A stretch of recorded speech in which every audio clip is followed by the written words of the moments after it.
Falando sobre desastres naturais, gostaria de comentar um pouco sobre a síntese da minha dissertação de mestrado em engenharia civil, que é sobre o tema de alagamentos e inundações, como coibir, como evitar esse tipo de problema. Então, no sudoeste do Paraná, no município de Pato Branco, de tempos em tempos acontecem situações como essa, que a água transborda ali dos rios, dos córregos que já estão canalizados, são canalizados com concreto e a água transborda. Então a gente pode ver aqui várias fotos de vários anos, 2014, 2016, sempre está acontecendo esse tipo de problema no município, né? Aqui acaba invadindo áreas residenciais, aqui dá para ver a garagem de um condomínio, enfim. Então como que a gente pode usar um pouco da matemática para resolver esse problema aqui que incomoda tantas pessoas? Aqui nós temos um mapa do perímetro urbano de Pato Branco, sendo que a cor vermelha mais escura aqui é o centro da cidade. E aqui, à medida que vai ficando amarelo, foi o crescimento da cidade ao longo dos anos. Então a cidade começou a crescer aqui e ela foi expandindo, tá? E essas linhas em preto, elas retratam uma bacia hidrográfica urbana. Quer dizer o quê? Aqui nós temos uma bacia maior que ela está subdividida em 3 subbacias.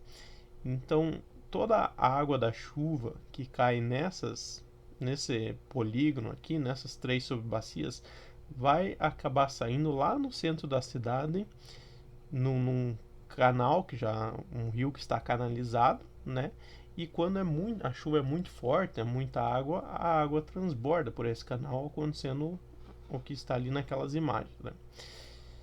Então, como que a gente pode utilizar a matemática para explicar isso? Então, primeira coisa, a topografia, né, ela precisou ser mapeada, as curvas de nível do município, sendo que tudo isso aqui cai para lá, né, o centro da cidade seria uma área mais baixa e aqui a periferia da cidade seriam as áreas mais altas, os morros, né? Então aqui estão as 3 subbacias, cada um com uma cor, e dá para ver aqui o traçado dos rios, né? Eu estou analisando esse exutório. Tudo que cai dentro, a água da chuva que cai dentro, vai ser lá no exutório. Aqui dá para ver uma imagem que representa a topografia. Ó.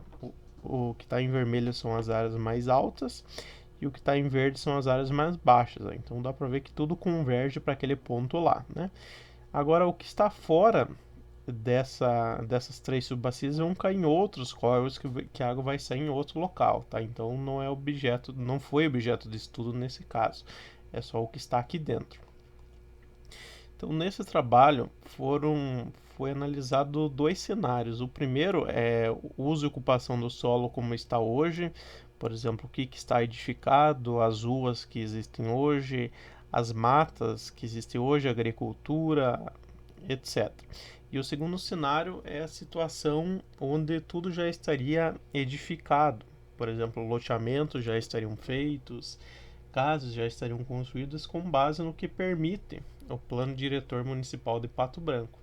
Então é um cenário mais pessimista possível, digamos assim, para ver se a situação das inundações lá pode agravar muito. Então, por exemplo, aqui foi calculado a área, né, de cada cor que está aqui. O que significa cada cor? Significa as zonas da cidade. Por exemplo, zona residencial, zona industrial. Então, no primeiro cenário, nós temos 187 hectares de áreas gramadas, 136 de matas. Então, lá no segundo cenário, que é o pessimista, já, por exemplo, a área industrial passou de 62 para 150. Né? Então, considerando que tudo estaria praticamente edificado. Lógico que tem coisas que permaneceriam, áreas de proteção, mas seriam bem menos matas, digamos assim, né? E cada zona, o plano diretor diz que você tem que ter uma área permeável mínima. Então, normalmente as residenciais você tem que deixar mais áreas permeáveis e as comerciais lá no centro da cidade um pouquinho menos, tá? Então, o segundo cenário ele considerou, por exemplo, na zona residencial 1, que teria lá 30% livre, permeável, quer dizer, onde a água da chuva consegue infiltrar no solo, e o restante impermeável, que vai cair no telhado da casa, cai na sarjeta e vai sair lá no rio. Então é considerar a pior situação possível.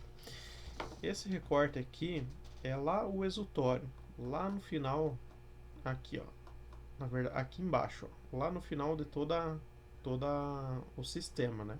Aqui no caso eu peguei essa subbacia aqui só para demonstrar. Mas lá nesse exutório, então, é onde que acontece os problemas, onde que toda a água da bacia junta aqui, né, e ela pode extravasar. Ó, então, no primeiro cenário, se chovesse uma chuva de determinada precipitação, aconteceria no máximo isso. Então, isso seria como se fosse hoje, lá.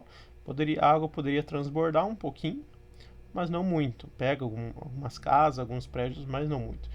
E a situação mais crítica é onde ela transbordaria aqui para outras casas e ia acontecer danos bem mais graves, né? Então, nesse caso, pode citar a matemática. Lógico que isso aqui vai bem mais a fundo na questão da engenharia, mas a questão do cálculo das áreas aqui em hectares, né? A questão da quantidade, das porcentagens permeáveis e impermeáveis, para fazer essa diferenciação aqui lá no resultado final do trabalho. Então, esse foi minha dissertação de engenharia civil, mestrado em engenharia civil, e eu estou utilizando aqui para demonstrar um problema urbano que está atrelado de certa forma com a engenharia e também com a matemática.